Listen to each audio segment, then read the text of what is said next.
අයිබෝවන් ගාලු මොදර මුහුදේදී තරුණ දරුවන් 3 දෙනෙක් මුහුදේ ගසාගෙන යනවා.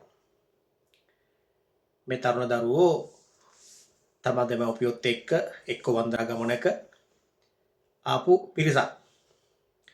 ඉතින් Tamanට හුරු පුරුදු නැති තැන් අනේ අපට පීනන්න පුළුවන්. ගමේ වැවේ ඔයේ දොලේ පීරන මිනිස්සු ඉන්නවනේ ගම් වතුර කාලට. එයාලා හිතනවා එයාලට මේ වගේ මුහුදෙත් ඒ සෙල්ලම කරන්න පුළුවන් කියලා. හරිද? ඒකට දෙමව්පියන්ගෙත් කිසි ප්‍රශ්නයක් කැමැත්තක් නැහැ. නෑ එයාලට පීනන්න පුළුවන් වගේ තමයි දෙමව්පියොත් ඉන්නේ. හැබැයි වැවයි ගඟයි ඇලයි කියන්නේ වෙනම එකක්. මුහුද කියන්නේ තවත් වෙන දෙයක්. ඒකට හුරු මිනිස්සු ඉන්නවා. මුහුදේ කොහොමද පීනන්නේ? මුහුදේ කොහොමද යන්නේ? මුහුදෙන් ඈතට ගිහිල්ලා ගොඩට එන්නේ කොහොමද? කියන එක මේ මුහුද ආශ්‍රිත ඒ වටපිටාව ඉන්න අය තමයි දන්නේ. හැබැයි ගම් වල ඉන්න ওই තරුණ පුතාලා ඇවිල්ලා කරන්න හදන්නේ අර ගමේ තොටේ පුරුද්දට මුහුදට පනිනවා.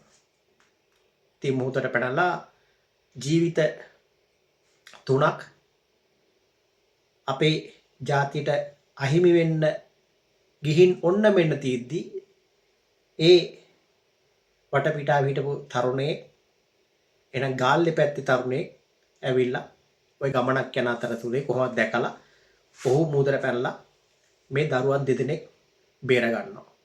ඒත් එක්කෙනෙක් හොයාගන්න බැරිලා තියෙනවා තාමත්. හරිද? ඒකයි අපි කියන්නේ තමන්ගේ දුවදරුවොත් එක්ක යනකොට ගම් වල ඉන්න අපේ අම්මලා තාත්තලා තමන්ගේ දරුවන්ට කියලා දෙන්න මුහුදට පනින්න එපා. මුහුදට පයින් මෙහි තියෙන පරිසරය නෙවෙයි ඒ පරිසරේ. ඒ දැනුවත්කම දෙන්නේ දරුවන්ට. ඔබලේ දැනුවත්කම නොදැන නිසා තමයි මේ වගේ විනාශයල් වෙන්නේ. හරි? මේවා අනිවාර්යෙන් බලන්න දැන් ගිය අවුරුද්දේ සහ මේ අවුරුද්දේ අපේ රටේ මරණ සංඛ්‍යාව ස්වභාවික විපත් කියලා තමයි හැම එකක්ම කියන්නේ.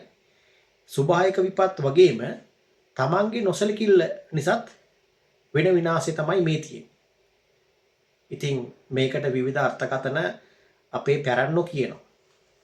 හරිද? රටේ පාලකයා හොඳ ධර්මිෂ්ඨ නායකයෙක් වෙන්න ඕන. එහෙම තියෙනවනේ සාමාන්‍යයෙන් ගෙවල්ලා තින්නේ. මේ දරුවා හම්බුනහම වැඩේ වැල් නැති වුණා. තිබ්බ දේවල් නැති වුණා වගේ ওই කතන්දර තියෙනවා. ඒව අදටත් තියෙනවා. නැතුව නෙවෙයි. ඒව අපට නැති කරන්න බෑ කවදාකවත්. හරි? ඒ වගේ තමයි. රටක පාලකයෙක් හොඳ වෙන්න ඕන. රටට යහපතක් වෙන්න. ඉතින් ඒ හින්දා අපි හැමෝම හිතේ තියාගන්න ඕනේ අපේ ජීවිත බේරගන්න අපි යන තැන අපි එන තැන පාරේ යන්නේ කොහොමද වාහනයක් පදවන්නේ කොහොමද මෝටර් බයිසිකලේ යන්නේ කොහොමද කියන එක හැම වෙලේම ඔළුවේ තියෙන්න ඕන. මොකද අපේ පරිස්සම අපි තියාගන්න ඕනේ. මොකද ඉදිරියෙන් එන කෙනා අපි දන්නේ නැහැ. ඇලක දොලකට පැනනහම මේක අපේ තරක් නෙවෙයි. මේක අපේ පරිසරේ නෙවෙයි. මේක ගැන අපි දන්නේ නැහැ. අපිට ඒව ඔළුවට එන්න ඕනේ. හැබැයි කිසි දෙයක් ඔළුවට එන්නේ නැහැ. තමන්ගේ වෙලාව කලාව ආවට පස්සේ යන්න ඕන මිනිස්සයා එක්කෝ යනවා. හරිද? එක්කෝ මොකක් හරි අපලයක්. එක්කෝ අනුන්ගේ අපලයක් රටේ මිනිසුන් පිටින් යන්න පුළුවන්. එහෙම තියෙනවනේ. ඒව කවුරුත් ඔය අද බැහැර කරාට එහෙම දේවල් මේ නැත්තේ නෑ. අතරක් තියෙනවා. බලන්නකෝ මේ වීඩියෝ එක. ඉතින් මේ තරුණ දරුවෝ මේ. හරි? මේ තරුණ දරුවෝ තමයි අද මේ தත්ත්වයට පත් වෙලා තියෙන්නේ. එක දරුවෙක් නෑ. ඉතින් මොදේ අර තරුණයා පැනපින්දා අර තරුණ ජීවිත දෙකක් බේරගත්තා. අනිත් තරුණයාට මොකද උනේ කියන එක තමයි හිතන්න වෙන්නේ අපිට. ඒ හින්දා තමන්ගේ දුවදරුවෝ බේරගන්න මේක හොඳ කාලයක් නෙවෙයි.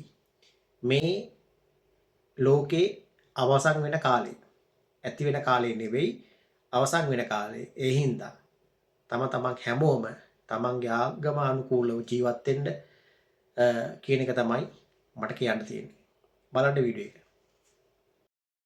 කරගත්තේ ජීවිතය බේරලා.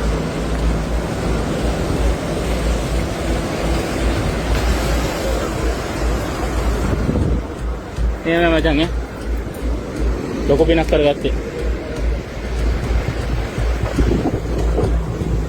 ඔය එක්කෙනෙක් ගෙනාවන්න අර පැත්තේ දියමින් අතන. ඔව් පාවිද හිටියේ. ඔව් කොහමද යාගේ තත්ත්වේ? එයා නම් අවුලක් නැහැ. ගොඩ හිටපු එක්කෙනා නම් එච්චර සුවර් නෑ වගේ. ඔව් ඒ කියන්නේ කලින් ගත්තද එක්කෙනෙක්ව? ඔව් එක්කෙනෙක් ගත්තා. ඔක්කොම ළමයි කී දෙනෙක් දැන් ඉස්පිරිතාලට ගෙනිච්චද? දෙන්නයි. තව එක්කෙනෙක් නැහැ කියලා තමයි හොයන්නේ නේද? අර හරිය මතුවෙලා තිබ්බා ඔළුව වගේ. ඔව්. හොයාගන්න බෑ මේ. දැන් මමත් ඇරලා නිකන් ආවේ මේ. ඔව්. වා කොහෙද? මම මාතර ගිරින්. ආ දැකලා තමයි මුහුදට බැන්නේ. මෙතන පොඩි කට්ටිය ඉන්නව දැකලා මේ වතුරට දැන් කරුවක් අනෑ වෙලා